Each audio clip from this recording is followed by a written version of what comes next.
All right, folks, about 2 minutes away from the final day of the U.S. Championships. This is, I'd say, strictly a senior day, although there could be some juniors participating. But we have our two mass starts.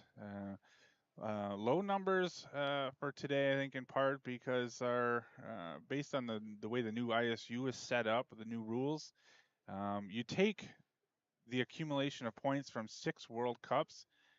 Previous years, it was just the first four. So every time we'd come to U.S. championships, there'd be something on the line for our athletes. But at this point, it didn't make sense to select a new team potentially after U.S. championships here in January. Then the new athletes would only have 2 World Cups instead of 6 to qualify World Championships positions, or even World Cup positions. We just don't have enough time to get all those points. So unfortunately, like taking a little bit of at least the luster off of team selection. But as always, every time we got a chance to get out there and do a mass start is a good opportunity because, I don't know if your rink, wherever you're at, is like ours, but you don't always get a lot of time to skate on the inner lane there and get some reps in. So I know for us in Salt Lake, we have to ask for some special time to get that, which they really do help us accommodate that. But it's not an everyday thing where you get to skate on that lane and can really go without worried about running into other people. So it's a good opportunity for these women here to get a chance to go at some good speeds, hopefully, especially at the end here, feel what that's like, and have a good race. So for this one, we have Mia Kilberg, who medaled in a World Cup here, a silver medal in Calgary, along with Georgia Birkland, who's also been doing the World Cup circuit this fall, followed by Thalia Staley, who just made the junior world team, and then Rebecca Simmons, who I believe was third in our fall trials in this distance and ended up skating the four continent event in Quebec. So it looks like they're asking the athletes to go through the timing wires now just to make sure that their transponders are functioning correctly. They finished their equipment check, blade check. The officials are making sure that they have all the appropriate safety equipment on, which is glove, ankle guards. They have cut resistant material underneath their suits in the high risk areas, and cut resistant gloves. And then usually it's a prerequisite as well to have their blades checked. And essentially what they're looking for with the blade check is to make sure the ends are rounded so that there's no sharp point. I know if you continue to sharpen and sharpen and sharpen, you can get a really sharp edge or a pointy edge at the end and at the front of your blades. So with the new rules, they round those off to make sure that they can't, dig into their fellow skaters. So it'll be interesting to see how they end up skating this race. I believe, they're using it primarily for training, but curious if they try to push the pace here, almost to get a good workout in, or what.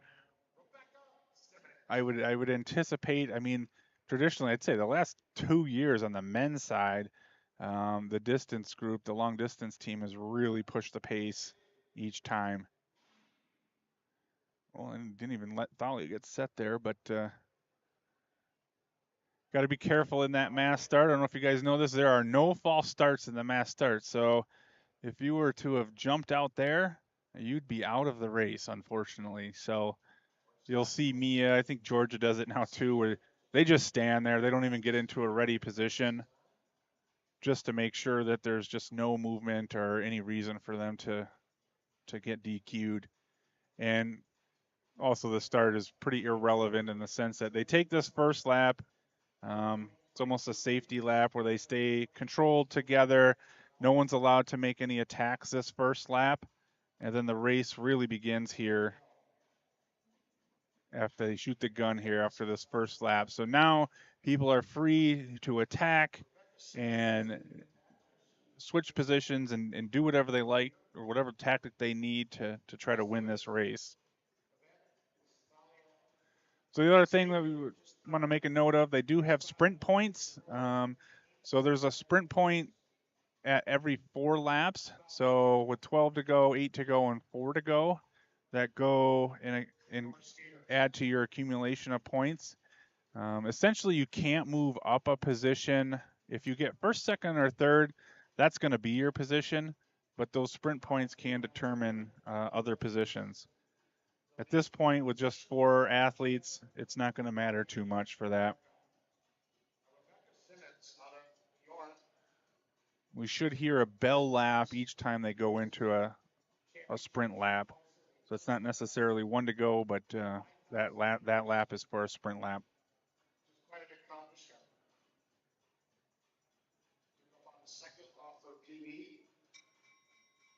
And I don't know if you can hear that bell or not, but that signifies the sprint lap here.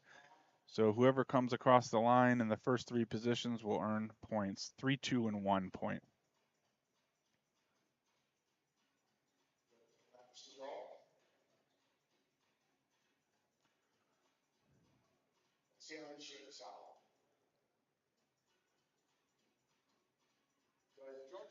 We're doing 32-second laps here, so they are keeping the pace moving. And, oh, I couldn't quite tell who got that. Looks like Mia Kilberg, just barely in front, so that'd be 3 points for her. 2 for Georgia, 1 for Thalia.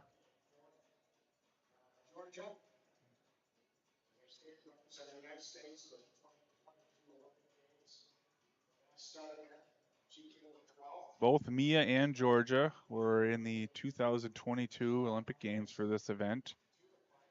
Mia ended up 4th place at the Olympic Games. I believe Georgia was 7th across the line at the Olympic Games.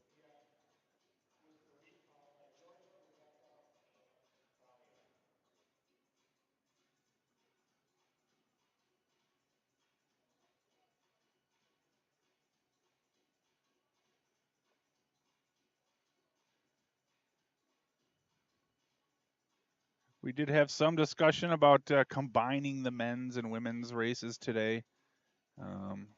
I certainly know some of the women would have wanted to have seen that, be able to get in a race that's more of an international style race with the speeds, give them a rep, but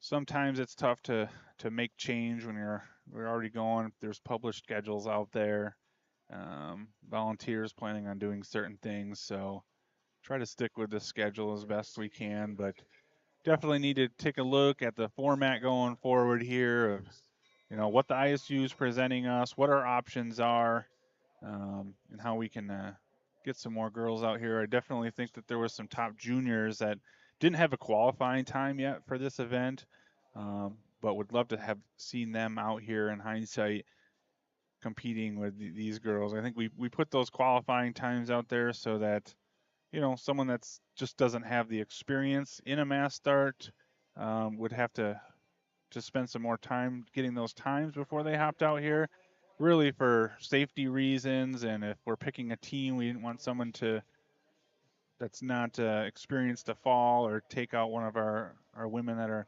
looking to make the team. But there was certainly some of those juniors that were just on the cusp, so definitely got to look at how we can bring more of those women in here and get them some experience here.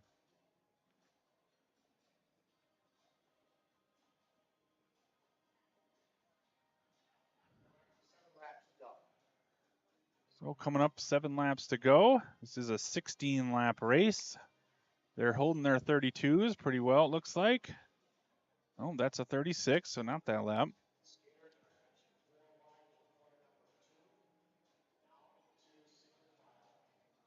Definitely curious if we're going to see anyone try to make an attack here. Certainly the dynamic is different. It's a smaller chase group if you do make an attack, whereas some of the bigger mass starts, you have a pack of 12, 13 women that can all work together to bring you back in. Here, if you were to make a break with 1 or 2, the strength of the pack is not what it would normally be. So you might have a better chance to get away, or does someone like Mia just grind on them, continue to pick up the pace, and see if they can hang with him.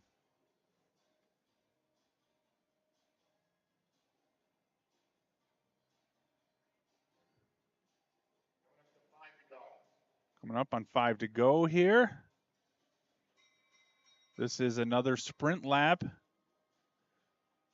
He said the points are relatively irrelevant. Relatively irrelevant. That's a combination. It's really, you need to be top 3, and since you can't pass out of the top 3, sprint points really don't have much meaning here.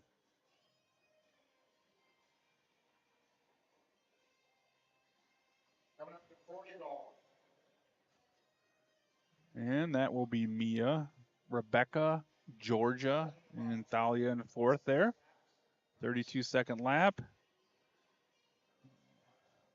Swung out a little wide, and Rebecca came up on the inside. Doesn't look like she's trying to make a break here. I just think the way that they swung out separated them a little bit.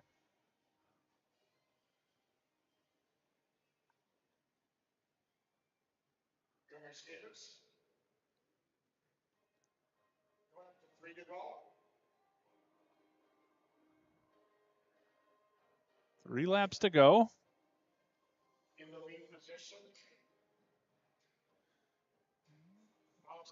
Is Rebecca thinking about it? Oh, she's just building up speed, I think, to hop back on here, or make sure they don't come by too quick.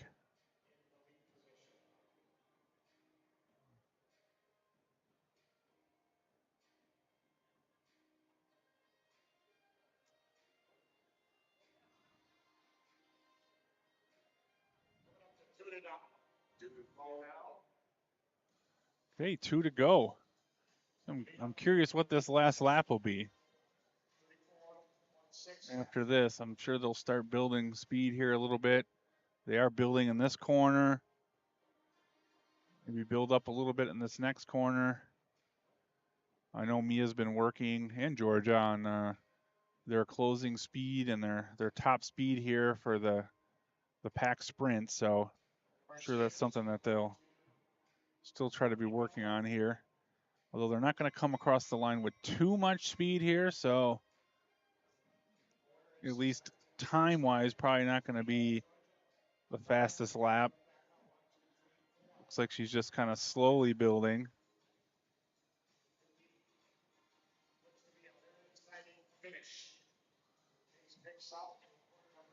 Will anybody make a move here?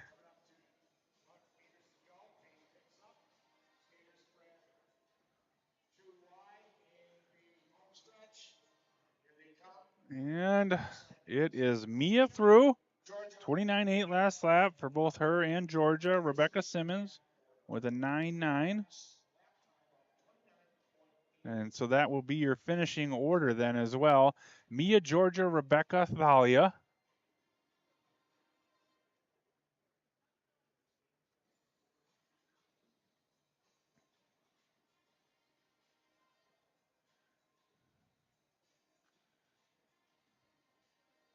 Nice work, ladies. Good to see the group all together there. Sounds like we're gonna have about an 8-minute break here before the men head out. Let's take a quick look at what men we have going.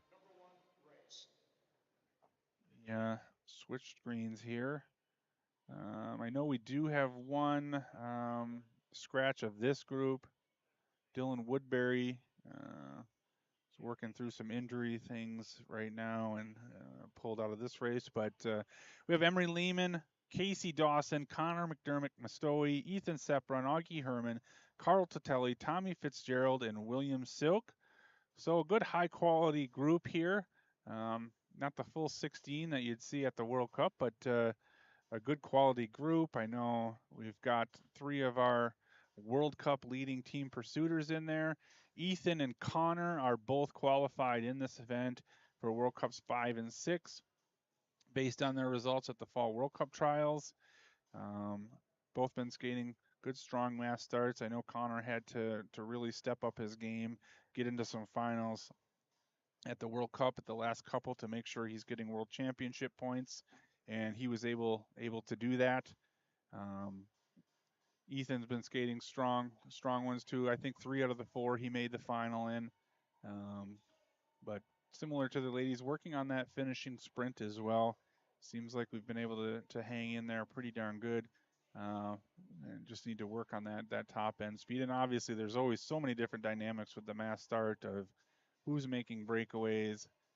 To me, it seemed a lot like in the fall, everyone was so focused on Bart swings that people were able to get away with some breakaways where everyone just wanted to sit on Bart swings in the fall and make sure they lock on him, who's a good one to lock onto.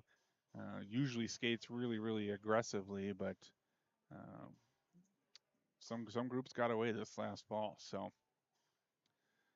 we'll see the dynamic here. I would guess it's going to be somewhat similar to the women, uh, where they're in a group and I bet they're just going to kind of gradually build the pace. We have Augie from our junior world team in there, Carl Tatelli from our junior world team, uh, Tommy Fitzgerald on our university games team going to Lake Placid, and then William Silk out of Butte, Montana, just outside of our junior world team. Unfortunately, was disqualified in the 1500 as well, so wasn't able to be in the top of the overall rankings. But boy, he skated a tremendous 5,000 meter the other day, just stringing together a whole ton of 32-second laps.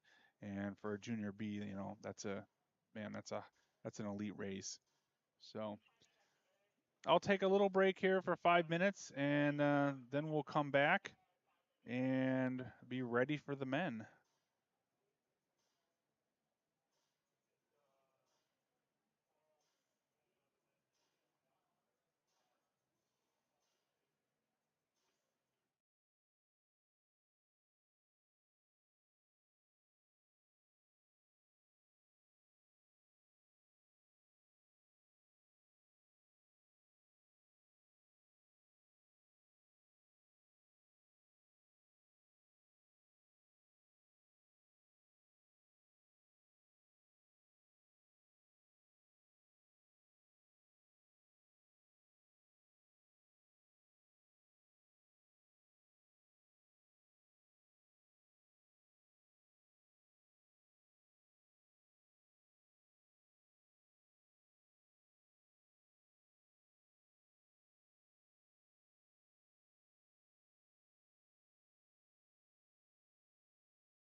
All right, back with the men. Forest Lake, Minnesota, Augie Herman. Out of Highland Park, Illinois, time position number 7, Carl Tatelli. Number 8, out of Suffolk, Connecticut, Tommy Fitzgerald. Tommy there waving to all his fans. And in the back row alongside him, William Silk. They do not mess around with shooting the gun and mass start here, apparently. I think both the starters and the athletes don't want to have to DQ anybody.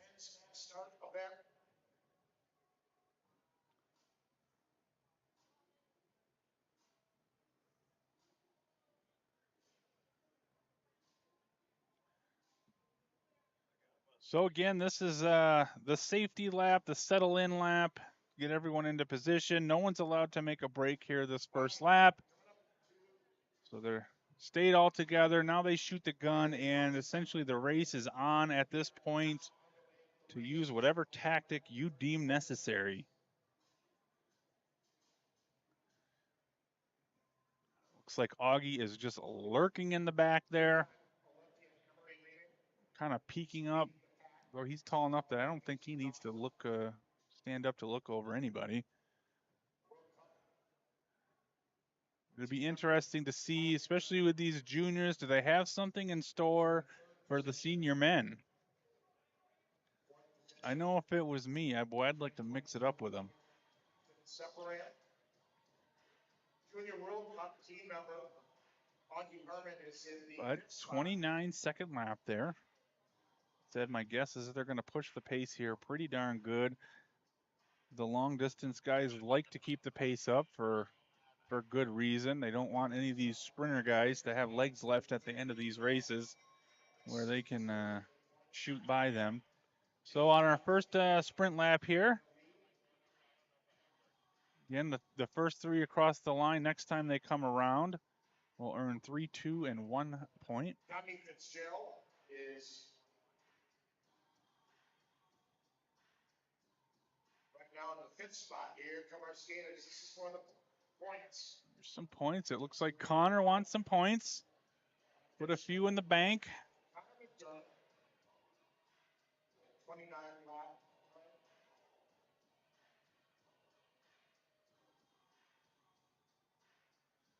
Like across the line, Connor. I missed it now. There's Carl up there. Ethan. Yeah, Connor, Carl, Ethan.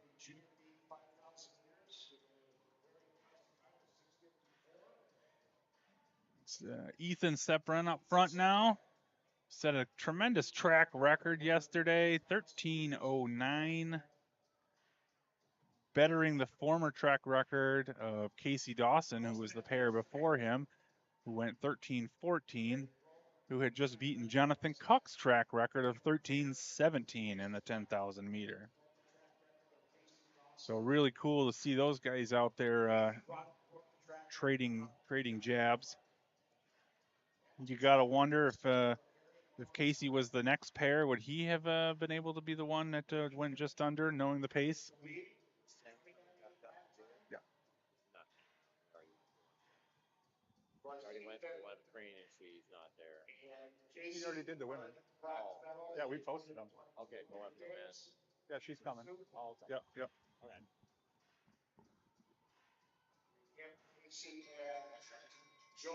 Sorry, just a quick question there on distribution of points.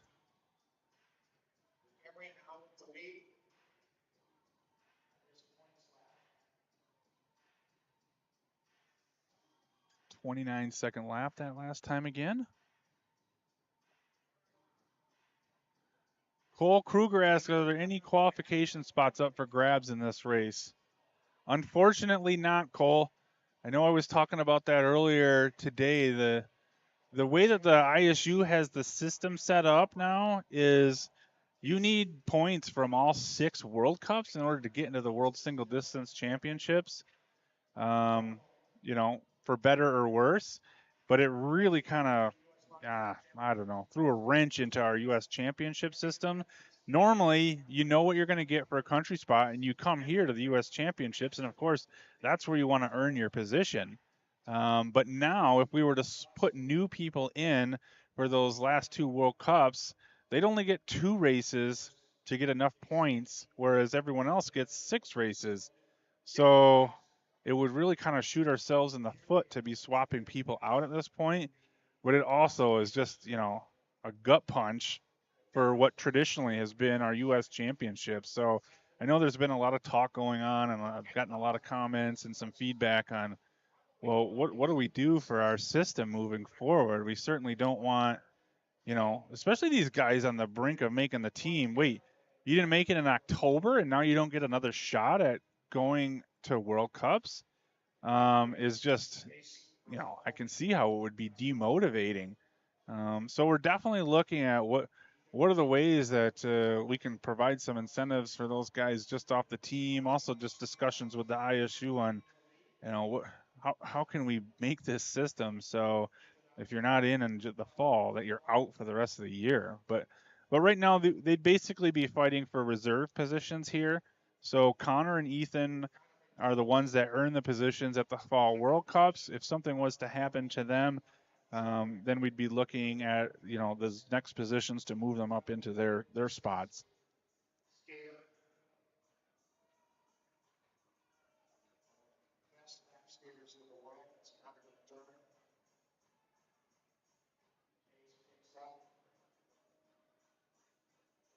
Piper Eady giving a shout out to Carl Tatelli out there.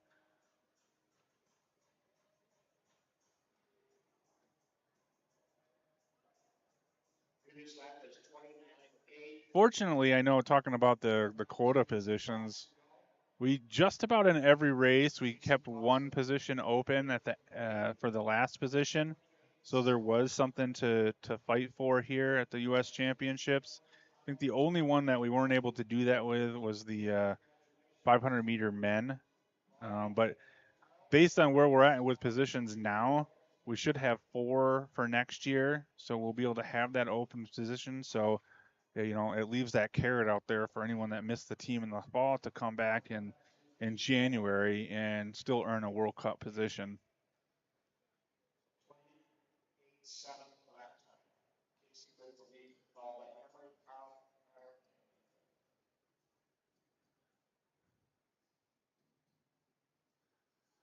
What was the nature of Brittany Bowes' injury in November?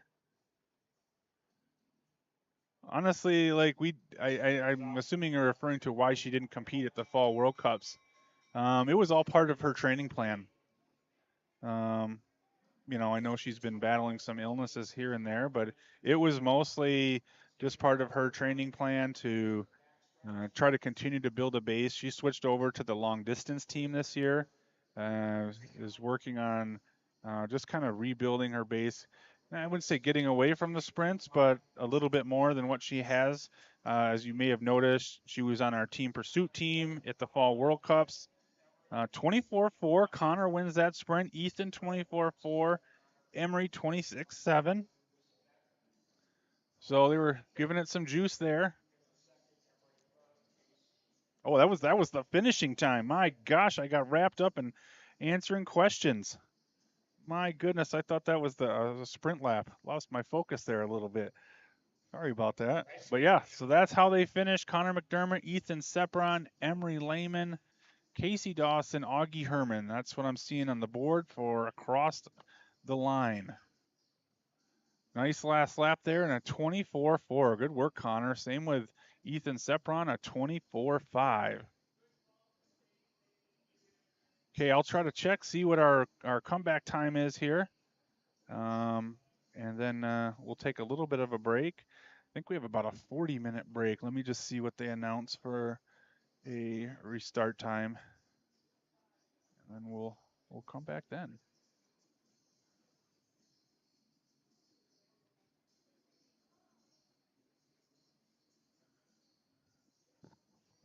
They announce a restart time, Jeff? Not yet. Oh, 10:15. All right, 10:15. And we will be back with the second round of women's and men's mass start.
women's mass start. All right, folks.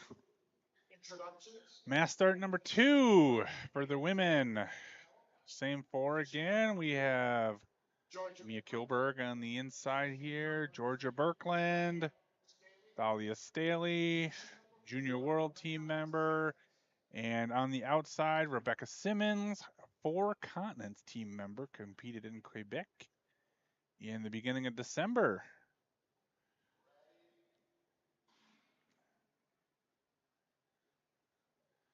Mia with her stoic pose on the line there, trying to avoid any risk of getting a false start, which I mentioned earlier is a disqualification.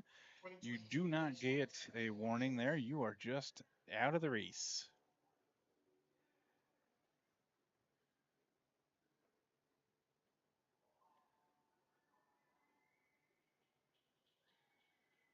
So this first lap is a safety type lap. Everyone must stay together.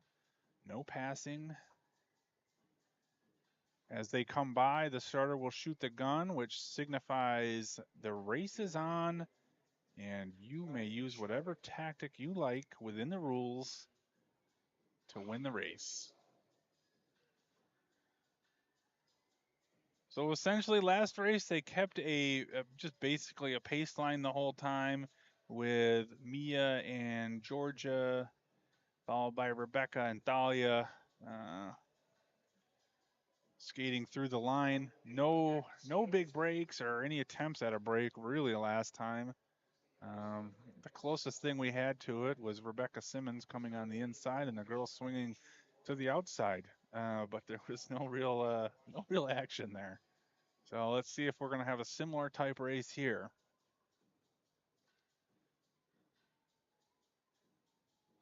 Georgia, lead position, ball by Rebecca.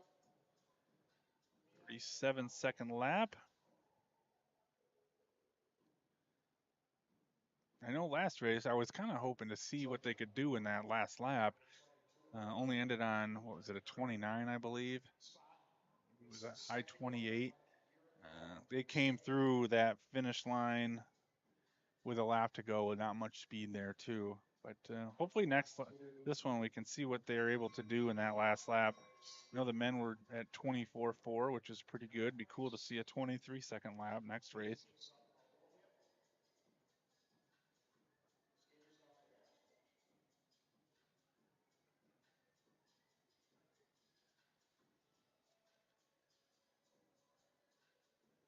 And as I mentioned in the first race, sprint laps when you only have 3 and getting points there are pretty meaningless.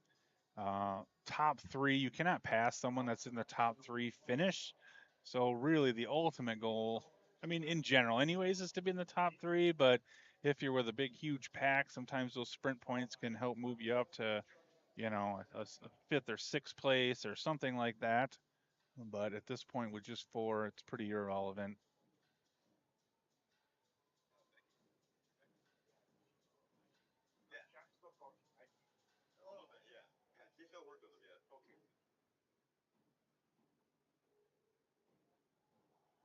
Thalia Staley just made her, man, how many junior, is it her second junior world team, I think? But made the junior world team this weekend by placing top 5 in the overall points. Also is doing the FISU University Games in Lake Placid. Coming up here really quite soon, actually. But that should be a really cool experience for her. Getting to, you know, skate another international event. There's not a whole ton, especially here in North America, for skaters on her level. I mean, generally they'll do that Junior World Cup final in the lead up to the Junior World Championships. Can-Ams is always a good one to get up to Calgary and do that race.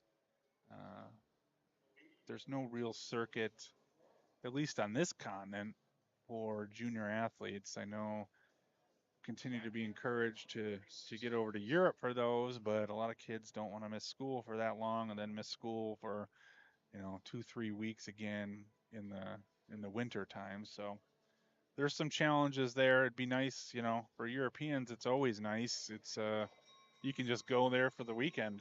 and you don't have to miss school. You don't have to fly over an ocean, and you can get some good high quality racing all within a couple hours of each other.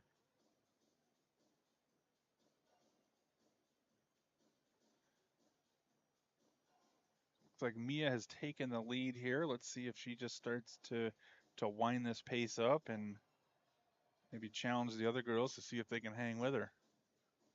Mia winning the 3,000 meter earlier in the weekend. Our 3,000 meter U.S. champion. Also has the U.S. record in that distance, tied with Catherine Rainey Norman, 4:01.98, I believe.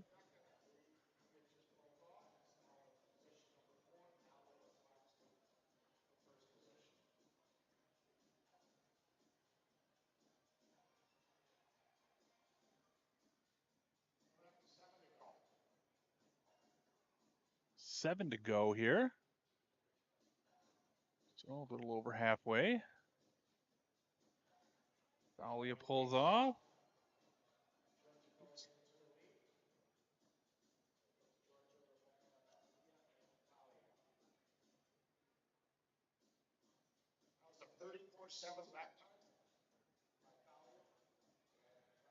Pretty clean race so far. Doesn't look like any attempts to get away at all here, and pretty hands-free. I don't know if you've ever watched any of those international mass starts, but the female division, oh my goodness, they get a little scrappy out there, I'd say. And God bless our referees, trying to manage and watch what's going on with all that going on. It is darn near impossible, I'd say, especially when you got a pack of 16. Sometimes in those semifinals on the international circuit, they have more than 16. So trying to watch every interaction that's going on there is incredibly difficult. And like in every other like little scrap, usually you see the retaliation more than you see the person that instigated things. So it can be interesting out there.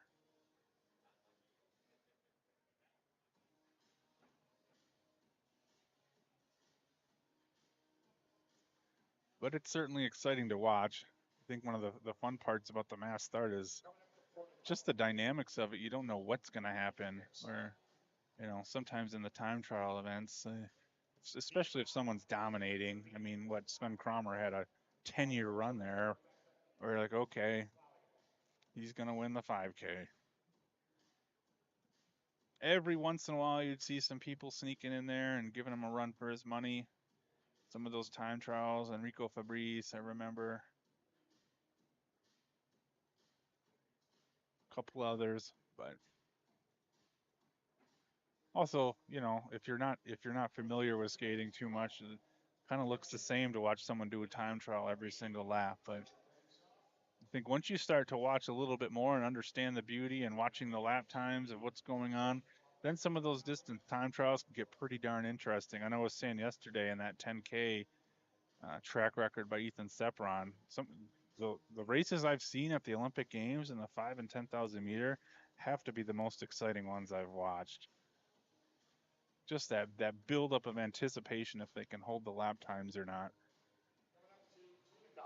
2 to go. Here we go. Rebecca Simmons in the lead. Mia Kilberg in second. Georgia Birkeland third. Thalia Stali fourth. Rebecca pulls off. Lets Mia take the lead. Will we see some action here? Or are we going to pace line this bad boy through?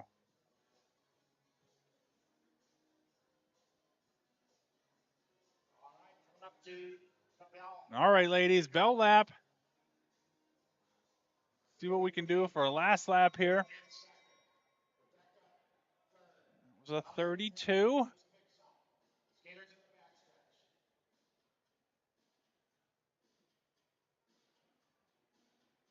And I got to hand it to Georgia Birkeland. She knows how to stick on someone. I mean, that is one of her strengths in this mass start, and also for team pursuit where she won a bronze medal.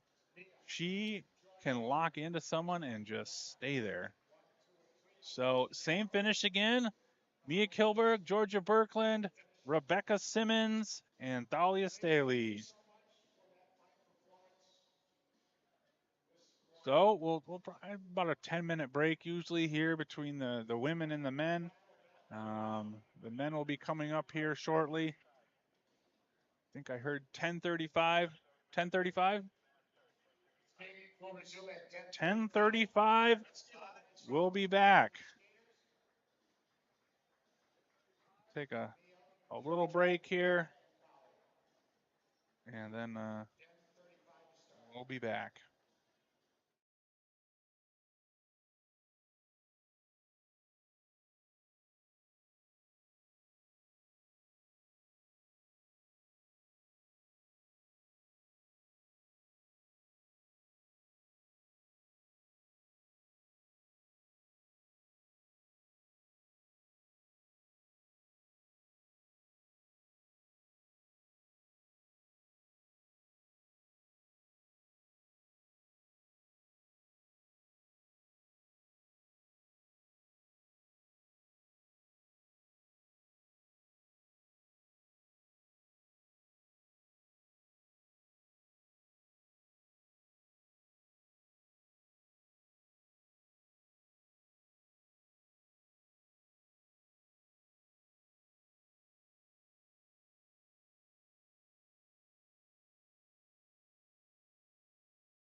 All right, folks, we are back. I have a special guest, Dylan Woodbury, newly appointed, earned Junior World Team member. So he's going to help me commentate the race. Maybe he can give us a inside perspective on what these guys are going through. He was actually originally signed up to do the race, but has a little, what would you say, tightness in the back. Is that Yeah. revealing too much to the all 50 people watching this? A little injury, but nothing crazy. Yeah. Nothing. I hope that will keep him out of the Junior Worlds. That's for sure. Mm. So here we go with our second men's event. Same competitors. I don't think we lost anybody. So like I was saying before, our first lap here, just kind of a safety lap, a settle-in lap. No one's allowed to make any breaks here. And then you'll hear that gun go off when they come around the next lap, and that means it's game on.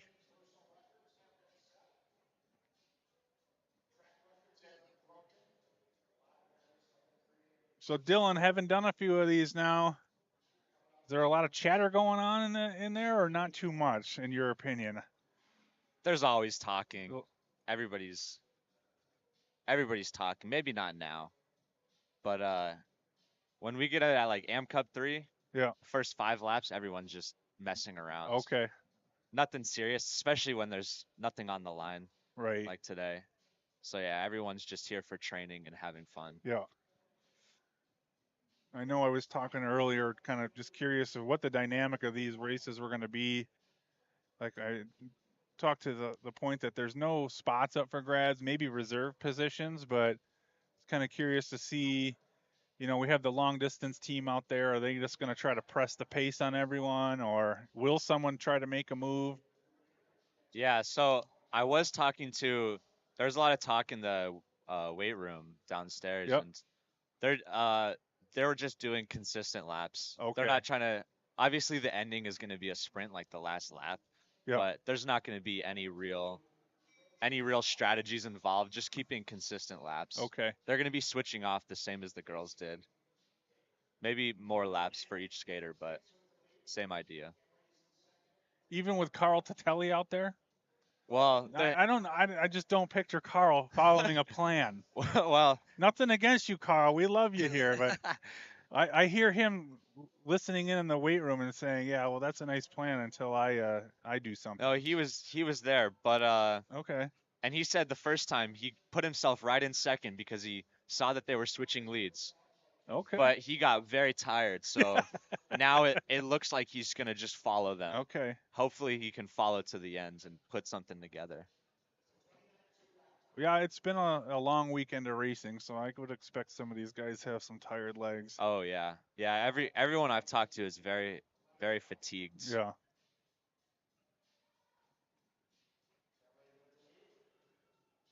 Yeah, Casey's in 5th right now, and almost a fall there. But yeah, no, they're just switching off. Yeah, we got our, let's see, is it all the junior or younger guys in the back there? Carl, Tommy Fitzgerald. Augie's up in the front, actually. Oh, is Augie up in the front? Okay. Yeah, Augie's going to be doing some leads, it looks like. He's in oh, yeah, 3rd Augie's right in now. 3rd. I don't think Carl's going to conform to any lead switching, though. He's doing whatever he wants. Now, do you think in the back of his mind he's thinking, if I rest, I'm going to win this thing? Or not? I don't know if there's anything going on back there. Okay. He might just be following for now, but definitely he could definitely get a top 3 as long as he saves his energy. If he goes up and starts leading, it's game over for him. But if he stays relaxed for now, he could do something. Same with Will and Augie. And Tommy, actually. They could all do something if they just rest up now. From an entertainment point of view, I definitely want to see those juniors mix it up here. Well, hopefully. I know this would be good training for Connor McDermott as well. Coming from the sprint side, I know these back-to-back mass starts, they made his legs heavy. Yeah. Time to time, yeah, you know? Absolutely. It's tough to bounce back in such a quick amount of time. So this is, good training and good preparation for him too. So I'm curious to see how he does in this second one. I know he won the first one, so Yeah, I see him winning it again unless yeah. Casey, Emery, or Ethan start grinding out like 28s, 27s. I think Connors can easily out sprint them all because he has a good lap. I raced him earlier this weekend and he Okay. smoked me. Yeah. So Yeah. Yeah. And you think this is a conservative enough pace that? Carl putting the moves on Emery a little bit, just Okay. blocking him out. Yeah. What is he doing? I have no idea. We still got a lot of time left, so I don't know what he's. Oh I don't know. man, I'm getting harassed in the chat here too. Nick Pearson, how are you going to deal with the Lions' loss this evening? That is not going to happen, man. This is the new Lions. Man, I was looking at Packer Lion tickets in Lambeau tonight too, debating whether to shoot up there. Watch that game.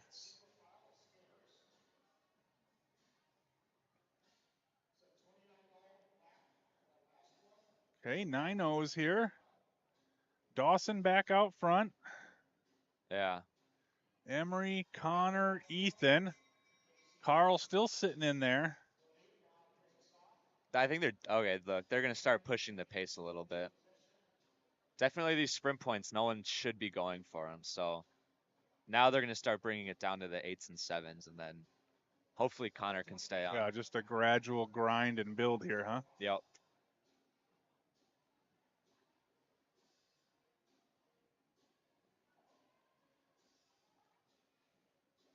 Oh, Carl moving on the inside of Okay. Connor or Ethan actually.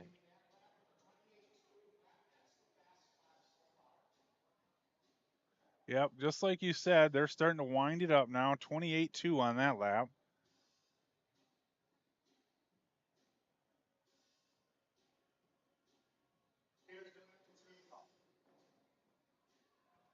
Three to go. We saw a 24-4 for the final lap last time. I'm curious if we can get into the 23s. I don't know if there's gonna be a 23 today. No? No. Oh, that's right. You're here. Yeah. Yeah, you're back. Yeah. You're if here. I was out there, Yeah, then exactly. low 23. Yeah. Maybe a 22 if I was feeling it, but that makes sense. you know, with this group of guys, I don't think anything like that.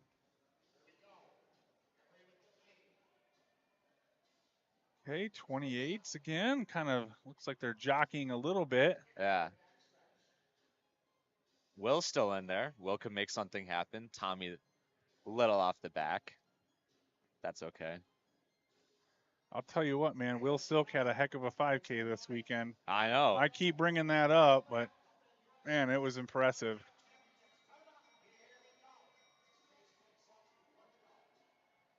Here we go. Last lap. Huh. We got Connor in front again, trying to hold him off. Oh, Who's Ethan coming out the outside.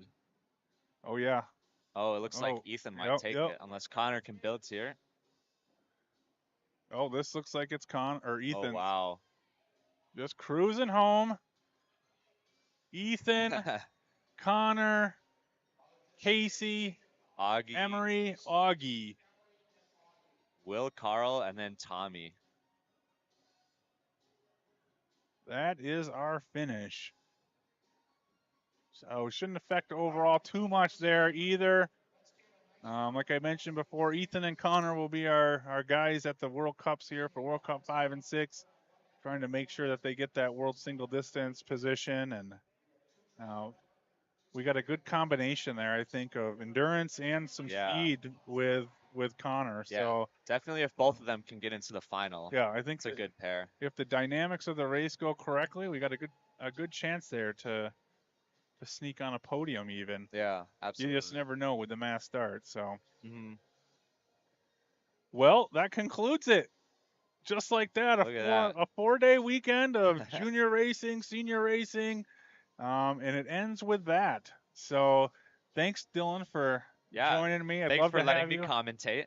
Absolutely. It's good to get an inside perspective a little bit on what these guys are going through, and hopefully we can have you join us in some future casts. And good luck at Junior Worlds and the Junior World Cup final. Thank you. Thank you. I'll commentate for Pack Nationals. Oh, there we go. I'm gonna yeah. race it, but I'll also Oh, commentate. maybe we can get a live mic on you. There you go. There. Mid race. I don't know. We're a little technically challenged around here, so that could be interesting. But yeah, we'll sign off for now and join us next time, everyone. Thank you. Yep. Thank you guys.